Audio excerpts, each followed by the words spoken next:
Se acreditarmos num mundo no qual nos sintamos inspirados, seguros e realizados a cada dia, e se acreditarmos que são os líderes que podem nos outorgar essa visão, então é nossa responsabilidade coletiva encontrar, orientar e apoiar as pessoas que assumirão o compromisso de nos guiar por um caminho que mais provavelmente nos levará a essa visão. E um dos primeiros passos é aprender o que significa liderar no jogo infinito.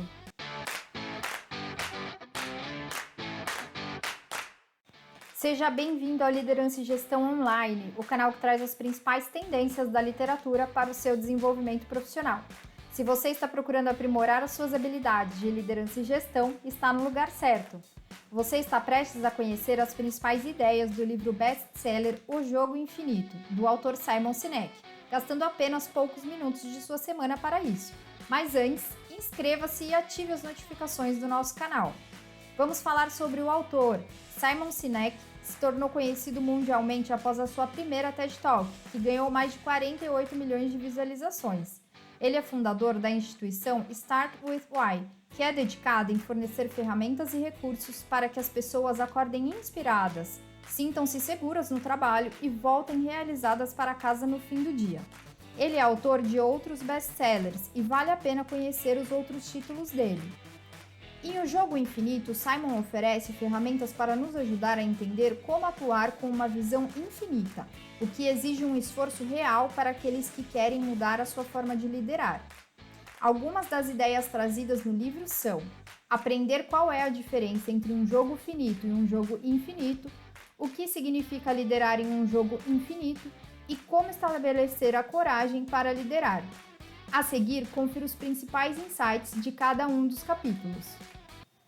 No primeiro capítulo, o autor traz conceitos importantes para podermos entender o contexto do livro. Trouxemos alguns deles para vocês. Para um jogo acontecer, é preciso ter no mínimo 2 jogadores. E existem 2 tipos de jogos, os finitos e os infinitos. Jogos finitos, segundo o autor, são aqueles disputados por jogadores conhecidos. É um jogo com regras fixas e seu objetivo é de comum acordo. Quem alcançar o objetivo primeiro, ganha. Já os jogos infinitos têm jogadores conhecidos e desconhecidos. Não existem regras precisas ou acordadas e não existe uma linha de chegada. São jogos perenes. O autor também coloca o jogo infinito dos negócios. Não há um momento pré-determinado para o início, meio ou fim dos negócios. E apesar de não existir um vencedor, o autor comenta que é grande o número de líderes que continuam jogando apenas para vencer. Ele ainda comenta o quanto é importante pensar sobre como montar empresas que sejam fortes e saudáveis, para que o negócio permaneça no jogo por muitas gerações. E ele conta que, infelizmente, ao longo dos últimos 30 ou 40 anos, estudos de renomadas instituições apontam que lideranças de mentalidade finita se tornaram um padrão nos negócios. Caso um líder queira adotar uma mentalidade infinita, é preciso seguir 5 práticas essenciais, que, segundo Simon, são: promover uma causa justa, ter equipes de confiança, estudar rivais dignos, preparar-se para a flexibilidade existencial e demonstrar coragem para liderar. As 5 práticas são bem detalhadas pelo autor no decorrer dos próximos capítulos. No segundo capítulo, o autor introduz o conceito de causa justa. Causa justa é uma visão específica do futuro, uma visão tão atraente que as pessoas se disponham a fazer sacrifícios para ajudar a alcançá-la, como, por exemplo, abrir mão de uma oportunidade de remuneração mais alta só para continuar trabalhando na mesma empresa em que atua, em nome da causa que ele acredita. Ou então, continuar trabalhando até tarde e fazer viagens frequentes a trabalho. A causa justa nos faz sentir que os sacrifícios valem a pena. Existem 5 fatores que indicam se uma causa é realmente justa. Primeiro, ela é a favor de algo, ou seja, é afirmativa e otimista. Segundo, ela é inclusiva, aberta para todos que queiram contribuir. Terceiro, ela é direcionada a prestar serviços, o que significa que ela é para o benefício primário de outros. Quarto, ela é resiliente, ou seja, é capaz de resistir a mudanças políticas, tecnológicas e culturais. Por fim, ela é idealista, é grande, ousada e inatingível. O autor explica detalhadamente cada um desses fatores e, para finalizar o capítulo, ele diz que é muito importante registrar uma causa justa por escrito em papel. A causa escrita funciona como uma bússola para que líderes possam ter um olhar fixo no horizonte, sem depender da presença dos fundadores da empresa no futuro e também das mudanças do mercado. Esse capítulo curto basicamente traz a diferença entre uma causa justa verdadeira e uma causa justa falsa. As principais características de uma causa justa falsa são os moonshots, que é quando líderes estão tentando inspirar pessoas a buscar algo que parece impossível, mas o objetivo em si não é infinito. O ímpeto para ser o melhor sempre.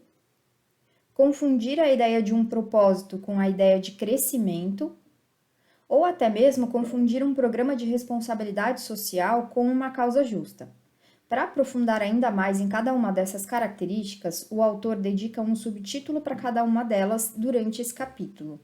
No quarto capítulo, o Simon fala sobre a diferença entre os cargos C-Level dentro das empresas e introduz o conceito de Chief Vision Officer, o CVO, em oposição ao CEO que existe na maioria das empresas.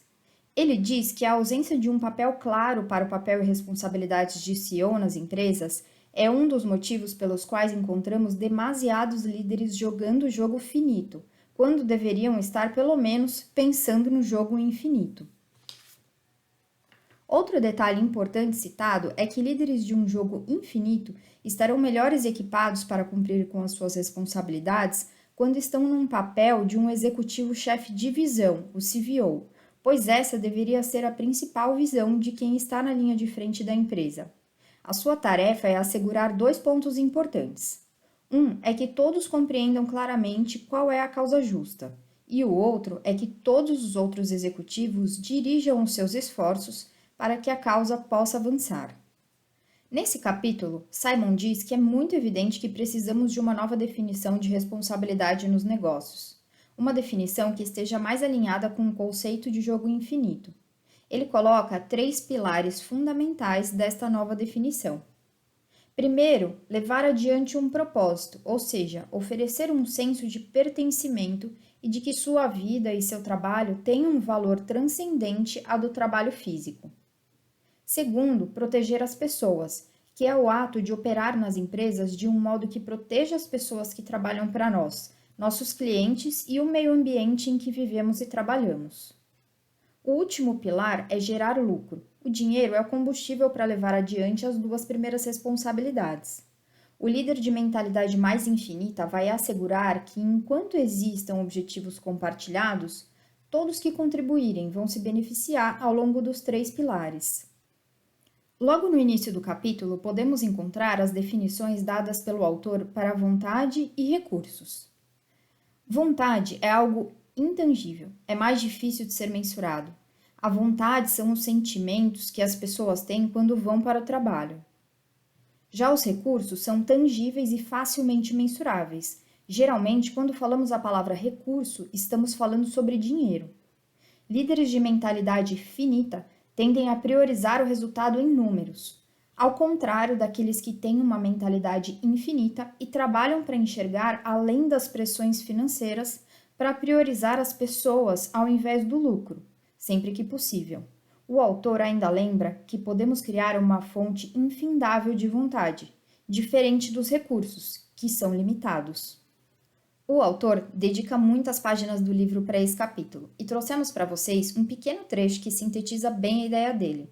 Esse trecho diz que existe uma diferença entre um grupo de pessoas que trabalham juntas e um grupo de pessoas que confiam umas nas outras. Nada impede que as pessoas que trabalham juntas gostem umas das outras, ou até mesmo do trabalho, mas isso não traduz uma equipe de confiança. Confiança é um sentimento e um líder não tem como ordenar que confiemos uns nos outros. Para desenvolver esse sentimento, primeiro ele precisa deixar as pessoas seguras para mostrar suas vulnerabilidades sem julgamentos. Além disso, vale a pena trazer uma frase que traduz bem esse capítulo e o autor usa em diferentes momentos dele. Líderes não são responsáveis pelos resultados. Líderes são responsáveis pelas pessoas que são responsáveis pelos resultados. E o melhor modo de impulsionar o desempenho numa organização é criar um ambiente de trabalho no qual a informação pode fluir livremente, erros podem ser relatados e ajuda pode ser oferecida e aceita. No 8º capítulo, o autor traz diferentes histórias que ilustram a ética, ou a falta dela dentro de organizações. Trouxemos aqui a definição colocada por ele. Declínio ético é uma condição, numa cultura, que permite que as pessoas ajam de maneira antiética para favorecer os próprios interesses, frequentemente às custas dos interesses de outrem, enquanto acreditam falsamente que não feriram seus princípios morais. Esse declínio geralmente começa com pequenas transgressões inócuas, que, se não forem reprimidas, continuam a crescer e se complicar. O autor ainda ressalta que decisões éticas não se baseiam no que é melhor no curto prazo, mas sim na coisa certa a ser feita. De acordo com Simon, um rival digno pode ser um concorrente nosso com o qual vale a pena nos compararmos. Podem ser inimigos declarados ou apenas colegas de trabalho. Nesse caso, devemos reconhecer que eles têm forças ou aptidões com as quais realmente podemos aprender algo. É como se esse rival estivesse à altura da nossa preocupação. O autor afirma que, sem um rival digno, corremos o risco de perder nossa humildade e agilidade. E deixar de ter um rival digno aumenta o risco de que um jogador infinito vá deslizando suavemente para o papel de mais um jogador finito, buscando acumular ganhos. A flexibilidade existencial é a capacidade de instaurar uma ruptura extrema num modelo de negócio ou num percurso estratégico, para fazer uma causa justa avançar com mais eficácia. É uma avaliação do imprevisível realizada por um jogador de mentalidade infinita que lhe permite fazer esse tipo de mudança. O autor cita uma história super interessante de Walt Disney para ilustrar o conceito e também reforça que, ao não adotar a flexibilidade, muitas empresas acabam tomando decisões baseadas em uma mentalidade finita, podendo até levar organizações à falência.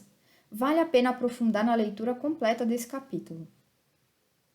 O último capítulo do livro traz a importante visão de que, quando as empresas e as pessoas que as lideram agem com coragem e integridade, quando demonstram honestidade e bom caráter, frequentemente são recompensadas com a boa vontade e a confiança de seus clientes e funcionários. Simon ainda sugere que líderes corajosos são fortes, porque sabem que não têm todas as respostas e não têm o controle total das situações. O que eles têm é um ao outro e uma causa justa para guiá-los. Bom, o livro Jogo Infinito tem 255 páginas e se você quer aprofundar nos conhecimentos trazidos por Simon Sinek, o que vale cada minuto de leitura, nós deixamos para vocês o link de onde encontrar o livro aqui na descrição do vídeo. E se você gostou desse vídeo, você pode dar um like nele e compartilhar com seus colegas. E lembre-se de se inscrever em nosso canal e ativar as notificações para assistir novos vídeos sobre best-sellers. Nos encontramos no próximo vídeo.